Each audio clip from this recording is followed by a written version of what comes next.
ಅಮೆರಿಕದ ನೆಲೆಗಳ ಮೇಲೆ ಇರಾನ್ ಡ್ರೋನ್ ಸ್ಟ್ರೈಕ್ ಅನ್ನು ಮಾಡಿದೆ. ಬುರ್ಜ್ ಖಲೀಫಾ ಮೇಲೆ ಡ್ರೋನ್ ದಾಳಿ ಮಾಡಲಾಗಿದೆ.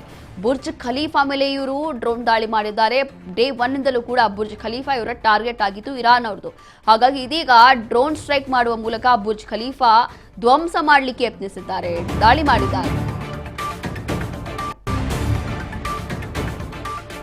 ದುಬೈನಲ್ಲಿ ಅಮೆರಿಕ ನೆಲೆಗಳ ಮೇಲೆ ಅಟ್ಯಾಕ್ ಮಾಡಿರುವಂಥದ್ದು. ಅಮೆರಿಕದ ನೆಲೆಗಳ ಮೇಲೆ ಇರಾನ್ ಡ್ರೋನ್ ಸ್ಟ್ರೈಕ್ ಮಾಡಿದೆ. ಈಗ ಏರ್ ಸ್ಟ್ರೈಕ್ ಮಾಡಿದ್ದಾಯಿತು. ಈಗ ಡ್ರೋನ್ ಸ್ಟ್ರೈಕ್ ಬುರ್ಜ್ ಖಲೀಫಾ ಮೇಲೆಯೂ ಕೂಡ ಡ್ರೋನ್ ಮೂಲಕ ದಾಳಿ ಮಾಡಲಾಗಿದೆ ಅಂತ ಗೊತ್ತಾಗ್ತಾ ಇದೆ.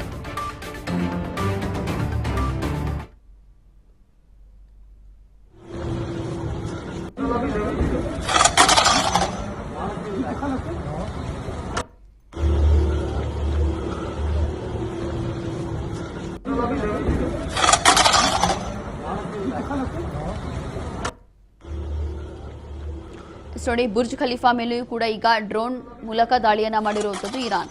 ಬುರ್ಜ್ ಖಲೀಫಾ ಅಂತಂದ್ರೆ ಇಲ್ಲಿ ದುಬೈನ ಕೇಂದ್ರ ಬಿಂದು.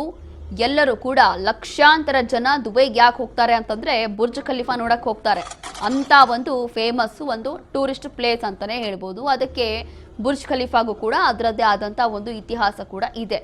ಇಷ್ಟೆಲ್ಲ ಒಂದು ಕಡೆ ಆದ್ರೆ ಇಂಥ ಜಾಗಗಳನ್ನೇ ಈಗ ಇರಾನ್ ಕೂಡ ಟಾರ್ಗೆಟ್ ಮಾಡಿ ಎಲ್ಲವೂ ಕೂಡ ಧ್ವಂಸ ಮಾಡ್ತಾ ಇರುವಂಥದ್ದು. ಈಗಾಗಲೇ ದುಬೈನ ಹಲವು ತೈಲ ಘಟಕಗಳ ಮೇಲೆ ಇರಾನ್ ಅಟ್ಯಾಕ್ ಮಾಡಿತ್ತು. ಈಗ ಬುರ್ಜ್ ಖಲೀಫಾ ಮೇಲೆಯೂ ಕೂಡ ಈ ರೀತಿಯಾಗಿ ಡ್ರೋನ್ ಮೂಲಕ ಅಟ್ಯಾಕ್ ಅನ್ನ ಮಾಡಿದೆ.